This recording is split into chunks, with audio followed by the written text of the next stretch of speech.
sign me up and tell me about the people that you know who are trying to feel alive.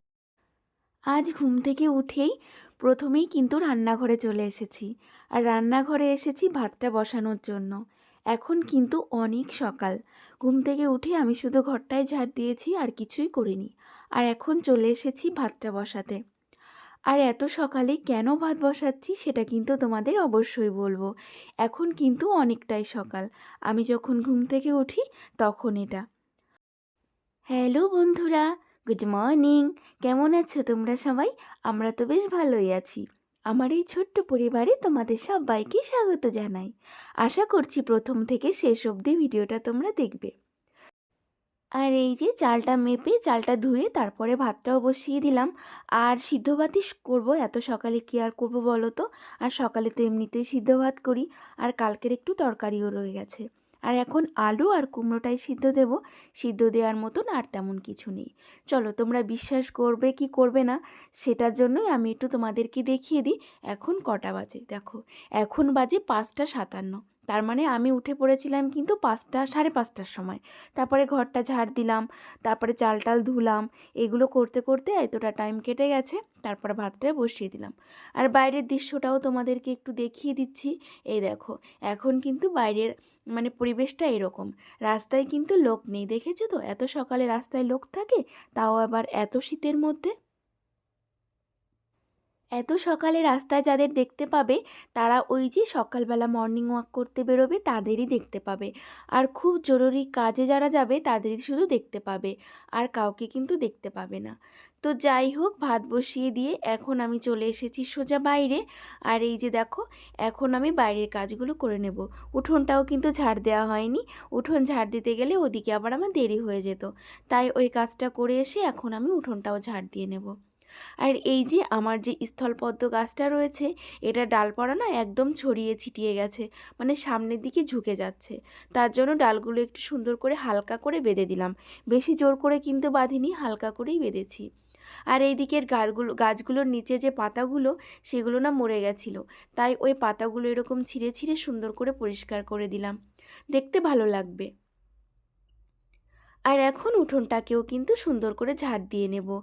আর উঠোনটা ঝাড় দিতে সকালে কিন্তু আমার আধা ঘন্টা লেগেই যায়, জানো তো। আমার কিন্তু ভালোই বড় উঠোনটা।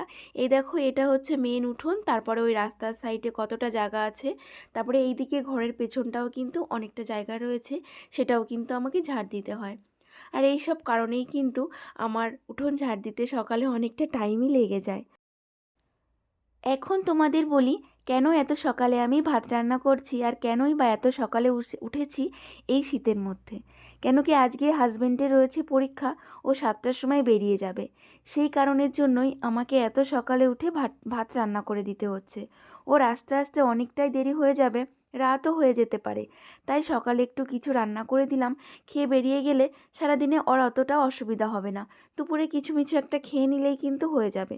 আর এই যে বাড়ি থেকে যদি না খেয়ে যায় তাহলে কিন্তু ওর অনেকটাই কষ্ট হয়ে যাবে। আর এই দেখো, হাজব্যান্ড বেরিয়েও গেল। আর এখন আমি বাড়িতে একাই বলতে পারো, মাম্মাম এখনও ওঠেনি, মাম্মাম তো ঘুমাচ্ছে। আর ওই যে হাজব্যান্ড কিন্তু বেরিয়ে গেল।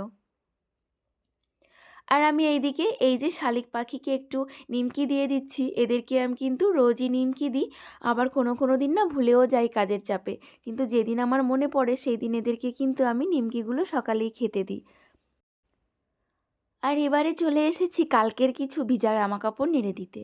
আর এর মধ্যে কালকের জামাকাপড় না, পরশু দিনেরও জামাকাপড় রয়েছে, জানো তো। কী আর বলবো তোমাদের, পরশু দিন যেগুলো কেচেছিলাম সেগুলো তো পরশু দিন শোকায়নি। কালকেও তো রোদ ওঠেনি, সারাদিনই মেঘলা হয়েছিল, সেই কারণে কালকেও শোকাতে পারিনি। তাই আজকে একটু রোদে দিয়ে দিচ্ছি। তবে একটুখানি রোদ লাগলেই কিন্তু শুকিয়ে যাবে, মানে শুকিয়েই গেছে প্রায়, তবু একটু ঠান্ডা ঠান্ডা রয়েছে। তাই ভাবলাম একটু জামাকাপড়গুলো রোদে দিয়েই দিই। আর এখন এই যে একটু চা বসিয়েছি, এখন একটু গরম গরম র চা করে নিচ্ছি। আদা দিয়ে না, আজকে করব একটু তেজপাতা দিয়ে র চা। আর সোনামা কিন্তু আজকে এখনও ওঠেনি, এখনও ঘুমিয়ে রয়েছে। আর আজকে যেহেতু আমি অনেকটাই সকালে ঘুম থেকে উঠেছিলাম, সেই কারণেই সকালের কাজকর্ম কিন্তু আমার খুব তাড়াতাড়ি হয়ে গেছে। আর এখন এই যে একটু চা বানিয়ে নিজে একাই খেয়ে নেব। আর মাম্মামকে খুব মিস করছিলাম। ও কিন্তু এখন আমি চা যদি সকালে বানাই না, শুধু বলে যে আমি চা খাবো, আমি চা খাবো। তো আজকে আর সেই বায়নাটা নেই, যেহেতু মাম্মাম ওঠেনি। আজকে আমি চায়ের সাথে একটু মুড়ি নিয়ে নিলাম, বিস্কুট, আর আজকে খাবো না, মুড়ি দিয়েই চাটা খেয়ে নেব। আর চা নিয়ে এই যে ঘরের সামনেটায় বসবো, সকালবেলা জানো তো আমাদের এই ঘরের সামনে খুব সুন্দর একটা রোদ আসে, আর এখানে বসতে ভালো লাগে। তাই এখানে বসেই আজকে চাটা খেয়ে নিচ্ছি।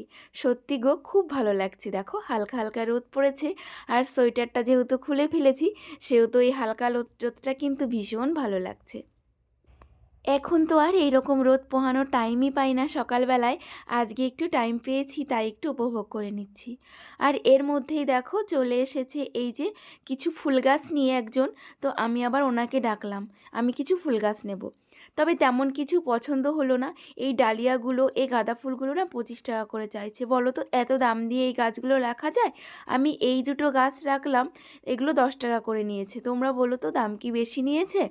তবে ডালিয়াগুলো রাখলাম না, কেন কি অত দাম দিয়ে রেখে তারপরে যদি আমি বাঁচাতে না পারি। কেন কি আমাদের বাড়িটা না অনেক ছায়া, জানো তো, গাছ হতেই চায় না। তার জন্য আর রাখলাম না, এই দুটো গাছ রেখেছি। আর এখন এই দুটোকে লাগিয়েও নিচ্ছি। এর মধ্যে কিন্তু আমাদের খাওয়া দাওয়া হয়ে গেছে দুজনের। তারপরে কিন্তু এই গাছটা লাগাতে এসেছি।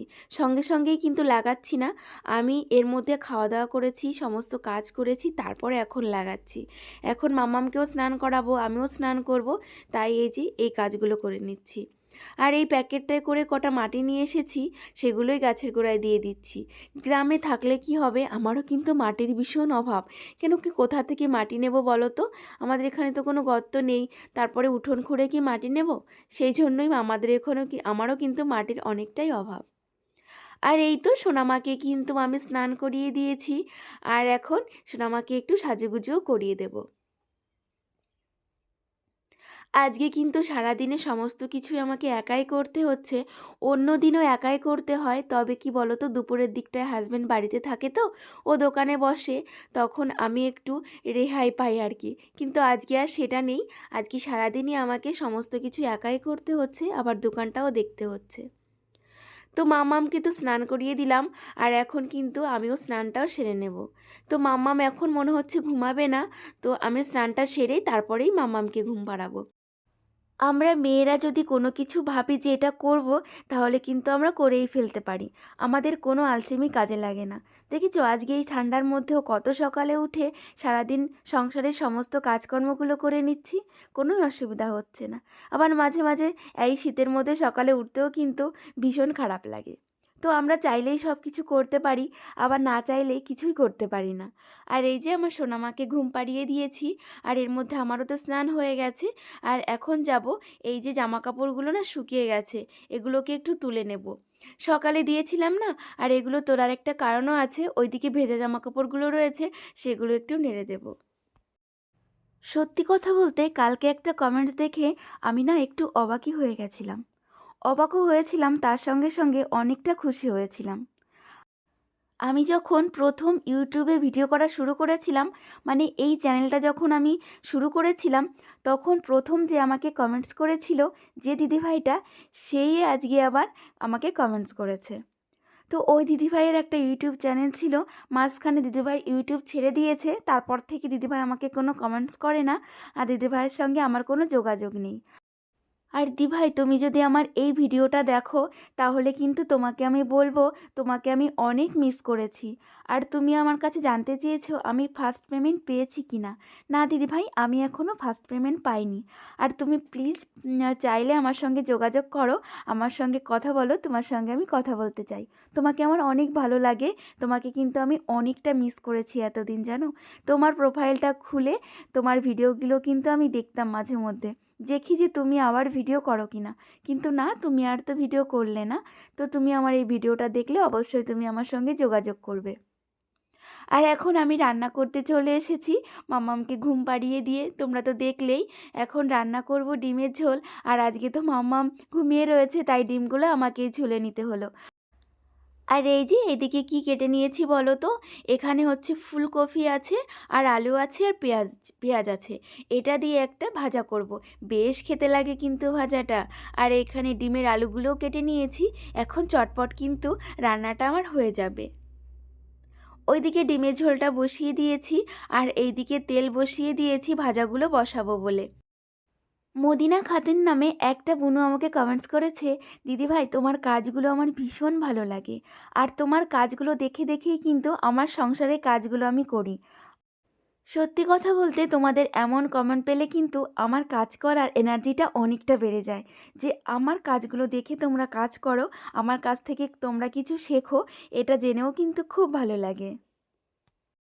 সত্যি কথা বলতে এটাই জানো তো, মেয়েরা যত সুন্দর করে সংসারটাকে গোছাবে সেই সংসারটা কিন্তু ততই সুন্দর হবে। আমার সেটাই মনে হয়। বাড়ির ছেলেরা কিন্তু কখনোই সংসার গোছাতে পারে না, ওরা কিন্তু কখনোই সুন্দর করে পরিপাটি করে সংসার করতে পারে না। একটা মেয়ে না হলে কখনোই কিন্তু একটা সংসার কমপ্লিট হবে না। কত ছেলেরা বলে না, বিয়ে করে কি হবে, আমি নিজেই একাই সংসার করব, কিন্তু সেটা কখনোই সংসার হয় না গো। একটা বাড়িতে একটা মেয়ে না থাকলে কখনোই সংসার হয় না। একটা মেয়ে যত সুন্দর করে গুছিয়ে গাছিয়ে পরিপাটি করে সংসার করবে, একটা ছেলে কখনোই পারবে না। ছেলেদের এটাই কাজ, ইনকাম করে আনা বাইরে থেকে। আর হ্যাঁ, যে সংসারে একা মেয়ে মানুষ, সে সংসারে একটু টুকিটাকি হেল্প করা, এটাই ছেলেদের কাজ। আর এর মধ্যে আমার রান্না কমপ্লিট হয়ে গেছিলো, আর তারপরে কিন্তু আমি একটু রান্নার পরে রেস্ট নিয়েছিলাম। কেন বলো তো, মাম্মাম ঘুম থেকে ওঠেনি, তাই মাম্মামের পাশে গিয়ে একটু শুয়েছিলাম। একা একা তো খেতে ভালো লাগে না, তাই ভাবলাম মাম্মাম উঠলে আমরা দুজনে মিলে খেয়ে নেব। এর মধ্যে মাম্মাম উঠে পড়েছে, আর এখন এই যে ভাতটা বেড়েও নিচ্ছি, সোনামা আর আমি এখন খেয়ে নেব। আর হাজব্যান্ড ফোন করেছিল, ওর আস্তে আস্তে কিন্তু রাত হয়ে যাবে। ও আমাকে বললো তোমরা খেয়ে নাও, আমার আসতে রাত হয়ে যাবে। মাম্মা, কি করছো তুমি? কি রান্না করছো? কি রান্না করছো? চা হয়ে গেছে? হয়নি? তাই?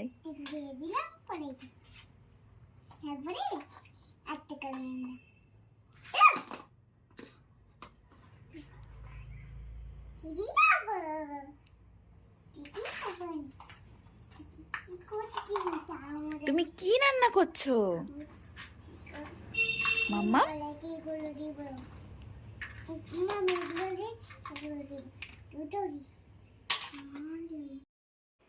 এখন কিন্তু বিকাল গড়িয়ে সন্ধ্যা হয়ে গেছে, আর এই শীতের বেলায় কখন যে বিকাল গড়িয়ে সন্ধ্যা হয়ে যায় বুঝতেই পারি না। তো যাই হোক, মাম্মাম ওদিকে খেলা করছে, আর এইদিকে মাম্মামের জন্য আমি একটু ম্যাগি বানিয়ে নিচ্ছি। মাম্মামকে কিন্তু আমি রোজ রোজ ম্যাগি দিই না, এই টাইমটায় মাম্মামকে আমি গরুর দুধই খাওয়াই। তবে আজকে না দুধটা আনা হয়নি, যেহেতু হাজব্যান্ড বাড়িতে ছিল না, সেহেতু দুধটা আর আনা হয়নি। কালকে ভেবেছি কি মাথায় একটু শ্যাম্পু করব, তাই আজ রাতেই তেলটা নিয়ে রাখছি। আমি কিন্তু শ্যাম্পু করার আগের দিনই মাথায় তেল নিয়ে রাখি। এই কয়দিন ধরে একদমই টাইম পেলাম না শ্যাম্পু করার জন্য। ও বাড়ি থেকে আসার সময় রাস্তার থেকে অনেক ধুলোবালি মাথায় এসেছিল, সেই কারণে মাথাটা একটু নোংরা হয়েছে। আর এই তেল মাখতে মাখতে ওইদিকে আবার হাজব্যান্ডও কিন্তু চলে এসেছে, আর মাম্মাম দেখো বাবার আওয়াজ পেয়ে ছুটতে চলে গেছে। তাই? কি কি এনেছে? আর কি? একটা কি? ওরে বাবারে, নিয়ে আস। দেখেছো তো মাম্মাম কতটা খুশি হয়েছে, বাবা কত কিছু নিয়ে এসেছে, সেটা দেখে কিন্তু মাম্মাম অনেকটা খুশি হয়ে গেছে। হাজব্যান্ডের একটু খিদেও পেয়ে গেছিলো, তাই ভাবলাম একটু মুড়ি মেখে দিই।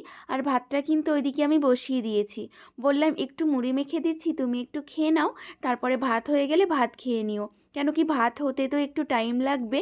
চলো তবে আজকের ব্লগটা এখানেই শেষ করব। তোমরা সবাই ভালো থেকো, তোমাদের সবাইকে গুড নাইট।